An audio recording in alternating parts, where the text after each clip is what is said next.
Welcome to Checking In with Tracy and Ahil. 4 years ago, Ahil and I ditched our corporate careers in accounting and finance to go all in on short-term rentals. Since then, we posted over 10,000 reservations and we now manage over 60 Airbnbs across Canada.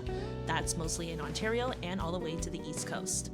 On this channel, we share all the behind the scenes of hosting, the good, the bad, and the ugly. If you're into Airbnb tips, real-life hosting stories, and how to grow your own short-term rental business, you're on the right channel. Let's get into it. Hey guys, we wanted to jump on and talk to you guys all about cleaning fees. Cleaning fees are a really hot topic with Airbnb guests specifically. For example, if you're a host, you've heard this probably many times when your message rings, you get that notification on Airbnb and it says, can you waive your cleaning fees? I'm super clean, I'll leave it better than your cleaners. And if you ever get that question as a host, it should always be no exceptions. But anyways, Airbnb cleaning fees are such a hot topic because people are so used to hotels where they're not charging you any cleaning fees separately as a separate line item because it's built into their nightly rate. You know, they're a big corporation, a full, like how many, 100 units, 50 units, all in one building. So they have like in-house cleaners. They're paying their cleaners by the hour. Their cleaners are literally sitting in the building, going around each floor every day. It takes them an hour. The units are extremely small, right? They have no amenities. They have no kitchen to clean. All they do is change the bedding, vacuum, and mop, right? So they can afford to build that into their nightly It's more rate. predictable. They have a humongous stock room. They have laundering services on site. Anyways, we go on about that. But yeah, we want to talk to you guys about what your cleaning fee should be. How should you pay your cleaners? How much should you pay your cleaners? And other considerations that you should incorporate when determining your cleaning fee. So let's dive right in. So the first question when it comes to cleaning fees is how much you should be charging the guest. So a very simple answer to that question is your cleaning fees that you should be charging the guest. It's dictated by what your cleaning costs are and what your cleaners are charging you. In most cases, you would not be able to charge a markup on what the cleaners are charging you because in a lot of these markets, especially the ones where we operate in, it's a lot of mom and pop investors, people with one property, people who are living close to the property, and they're cleaning the units themselves. So their cleaning fees that the other units are charging, they're already very competitive. So you would not be able to charge a markup. But let's say if you're in a city where there's a lot of investors, other people are also using cleaners to clean their property. In those cases, you may be able to charge a small 10 to 15% markup on the cleaning fees to recover the cost of consumables like toilet paper, paper towels, other supplies that you're giving the guest. And also kind of build up that buffer for when you need to do spring cleaning, deep cleaning that aren't associated with one particular guest, but a buildup of reservations. So in some of the markets that we operate in, we've noticed that a lot of people, for example, our cleaning fees will be, our cleaning cost, whatever the cleaner is charging us, it will be $200. But a lot of people are only charging $50 or $70 is because they're, not really charging for the true value of their time. So in a lot of cases, people are doing it as a side gig and then, they're cleaning the unit themselves. So they're not charging the true market value of cleaning to the guests. So in those markets, if you're also operating in them, a smart thing to do would be somehow find a way to hide your cleaning fees. And a way to do that is by using management fees instead. So what you could do is, like let's say your cleaning fee, you can set it to what everyone in the market is setting it to. So let's say your competition is charging $70, but your true cleaning cost is $200. What you could do is say your cleaning fees is $70 or $50, and whatever the difference is between your true cleaning costs and what you want the guest to see, you can add that to the management fee. That way, when people go to your listing, they'll look at your cleaning fee compared to the competition and they'll see you're charging a very competitive cleaning fee. But keep in mind, of course, guests also look at the total price that they're paying. So of course, if your cleaning costs are higher compared to the competition, significantly higher, you'll have to drop your nightly rates unless you're offering a much premium product. Or you just have to accept the fact that you may have to absorb some of the cleaning expenses. So how much should you be paying your cleaners? The going rate for our Ontario properties is anywhere from $25 an hour to $40 an hour. The range is quite big, but we found that is more of a narrowed range. You will definitely find cleaners that are a lot cheaper, but I'd say we really set it at 25 as its low lowest. I think anything lower, you get what you pay for, is what I want to say. Definitely you can be lucky and you just have an exceptional cleaner who is charging you less, and then you will definitely find a whole other range of cleaners that are more than that, and we kind of just set a cutoff that's really the max we're willing to pay. This is the range though. If someone's giving you a receipt, if someone's not giving you an invoice, they can charge you less than 25. And I will say too, most of our properties are in urban areas, so if you're in more of a rural area in cottage country where there's just really not that much supply for cleaners, this conversation on this range is totally irrelevant. They can charge you $150 an hour too. Yeah, exactly. But yeah, why the range does still differ a lot is it does depend on a number of different things. So, when you are interviewing your cleaners, and even though you've asked them for their price, you should dig into it a little bit. So the first thing right away is, do they bring their own supplies? Some cleaners show up with nothing. So you have to provide all the toilet bowl cleaners, Windex, all the all-purpose cleaner, tabletop cleaner, disinfectant, every single thing you need to make sure you're providing, which sometimes can be worth it if they're only $25 an hour and they're pretty consistent on paying that. You should also consider how fast or slow they are. Do they have a team of cleaners, or is it just them themselves? Because you want to understand, are they able to meet your short-term rental needs? Because if they also are serving other clients, for Airbnb cleaners, they have to be cleaning during a certain window of time, which is your checkout time and your check-in time, because regardless if you have same day check-ins or not, is that you still want to prepare your home that day. So it's really important to understand your cleaner's logistics. It's not that big a factor for us, but for a lot of other host companies, they also want their cleaners to have insurance. We ultimately care more so about the quality, and yes, if they have insurance, it's a nice to have, but I would not say we would completely rule out someone if they don't have insurance. And if someone has insurance, if someone has other corporate expenses, the cleaning fees goes up as well, and it's coming out of your pocket or the guest pocket. I'd say in the perfect world, it's best they have insurance, but it's kind of the things we've had to overlook for now. Where we don't overlook that is for snow clearing contractors in the winter. We are pretty strict on that we want someone that's insured and bonded, because the risk of slip and fall is a lot higher than someone doing a cleaning job at your home. So that's how much cleaners charge if they're charging an hourly rate. But as an Airbnb operator, I'd say 95% of the cleaners that we work with, we do not pay them an hourly rate, because there's a big conflict of interest. And besides that, there's another point that the cleaning fees that you're able to charge the guest, it's a flat rate. So what we prefer is, paying cleaners a flat rate to, get rid of that conflict of interest. It encourages cleaners to clean faster, be more efficient with our time. We had a cleaner where we were paying them an hourly rate, and they were charging us 6-7 hours to clean a 3-bedroom home. But as soon as we flipped to, a flat rate, they were able to, get the same job done in half the time and same 3-4 hours. quality of work. So yeah, make sure you're always paying your cleaners a flat rate. It depends, but most of the time, yeah. Most of the time. So within the cleaning fee too, is that a lot of people misunderstand that cleaning fee is just cleaning, but that's not the truth. Cleaners for Airbnbs need to do way more than just that. They're essentially your boots on the ground as well. So for example, let me run down the list of what they take care of. First of all, yes, they absolutely have to clean every inch of the home. So not just mopping the floors, not just cleaning your toilets, but checking inside of your kitchen drawers, checking your kitchen utensils, refilling all of your consumables. So if you're providing any coffee, tea, sugar, shampoo, toiletries like that, they need to make sure they're topping up those bottles. All of that topping up takes at least, I'd say, another 15 to 20 minutes. And depending where your supplies closet is, they have to take care of that. They have to help you monitor inventory as well. So if your towels are, hey, you've gone through this, you've had a great summer, lots of bookings throughout, and lots of people have gone through your home, your towels probably are worn out. So you're really relying on your cleaners to help tell you that, so that you know to replenish that.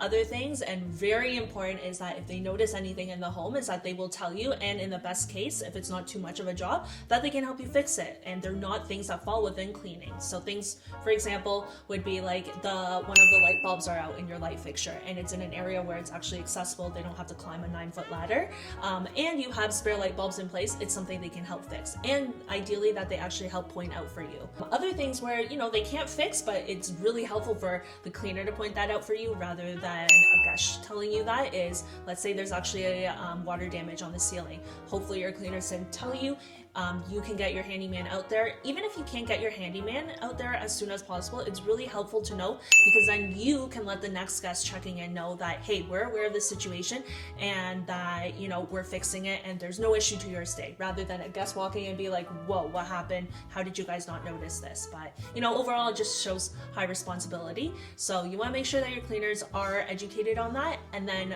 fourth thing is that you want to make sure your cleaners are reporting any damages that were actually caused by the guests that they are cleaning up after.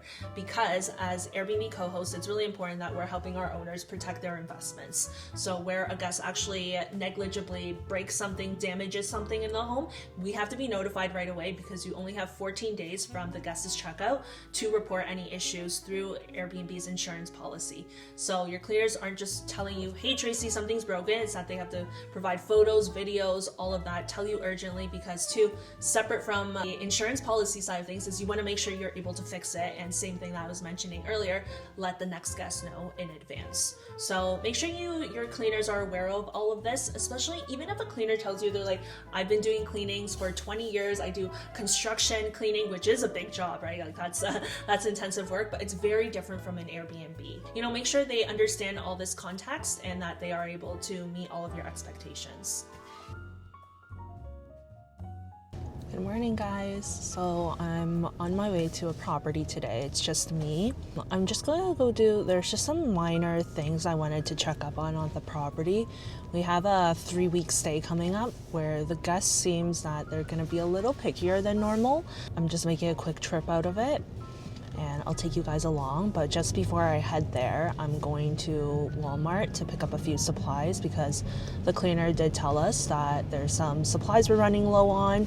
We usually use Instacart to restock everything, but since I'm already heading there and Walmart's not far from my house, close to the highway, I'm just gonna go grab a few of those items. And then on top of that, I needed to grab something else anyways for another property, so it just made sense. And then it's a good break to take from the desk the last few days. Or no, actually, I think the prior day we were in Toronto, but I personally like to mix it up a bit. I think Ahil likes more of the desk work than me. I prefer desk work over road work, but I like to mix it up a little more than him. So I'm just pulling into Walmart now, and I'll catch you guys up in the next clip. All right, I just arrived at the property. First impressions, it's really clean, pretty happy. But I'm still probably gonna spend an hour here. I'm gonna do some supplies tour videos, some more documentation of the home, and I'll take you around as I do that. There's also a couple of small repairs I just have to do. So for example, I did bring white paint. The cleaner already told us yesterday that the door here is chipped, so I just have some white paint so it's not as obvious. And I'll probably just touch up these areas, but I just need to give it a quick wipe. And then for the tablecloth, for the table here, I have a tablecloth because someone left a burn ring on here. And then the supplies I bought at Walmart are just right here. And we'll go from there. So I bought this tablecloth. I wanted something more opaque, but they didn't have any. So I had to they only had like linen ones, but I don't want linen because then some of the stains just won't come off. So I had to get it. It was really hard to find something where it was round, for a round table. Everything was for a rectangular table. This waterproof one should keep this table in great shape moving forward. We already had a bit of a scare last time with the dining table where we thought someone actually like burned through the wood. Luckily it was just, they probably just left some wet cardboard box on it, and then when that happens, you just have to scrub it. And then whenever we do things like this, I'm gonna make sure we take a photo for the owner. Honestly, I don't want this on top. I'm just gonna put it on top of the fridge. So I found one big cleaning issue. So for these coil burners, underneath we always put these aluminum liners on it that are made for these so that, you know, it's easier. These are so cheap. It's like a couple cents each. So a lot cheaper to line it, throw it, then try and clean something like this. Well, speaking of which, they should probably clean this. So I'm just gonna swap that out. I took a picture of it on my phone, so I'm gonna send it to them afterwards, but I'll take care of it. But moving forward, they need to make sure they're checking. All right, I just finished the tour of the supplies closet. I didn't film it because it was kind of frustrating. For example, the cleaners, we do ask them to take photos and videos of the supplies closet so we know what to order, or if they tell us something's running low, we can add to the order as well and stock up on other items. So for example, I'm frustrated as they told us that we have no more toilet paper. And then normally with toilet paper is paper towels. So I was like, well, how are we with paper towels? And they told us that we have enough, and they flipped it. We actually have enough toilet paper. We just don't have any paper towels. So I'm just gonna go run and get some because the next guest doesn't have any. And then I just sort of went through everything. I documented it so that our team knows what's in here as of today's date. All right, so I just had to slip to Dollarama because we were missing a few items, but most importantly, we're missing paper towels for the guest that's checking in tomorrow. So I checked, we're missing a lot of kitchen stuff and some other supplies. And while I was there, I just grabbed a few snacks that I'll include for the next guest checking in as well. I already have water bottles for them, so just some small chocolates and popcorn. You know, just kind of a welcome drink. So in light of the burn mark on the table, got this trivets, I think they're called, cork hot pot stands. Whenever I come to properties, I bring my own garbage bag as well. It's just so much easier than grabbing more than we need to take from the property. So we're missing kind of like small kitchen items, supplies and everything. Batteries as well. So I got a bunch, but I'll throw that into the supplies closet. You know, the burner liners I was showing you earlier that the cleaner didn't replace. Bought more of those. I can only find a small fry. I wanted a bigger frying pan. I only went to Dollarama, so they only have this 10-inch one. Not small, not big. Oh, before I do it, I need to clean this frying pan. I mean, this pot here.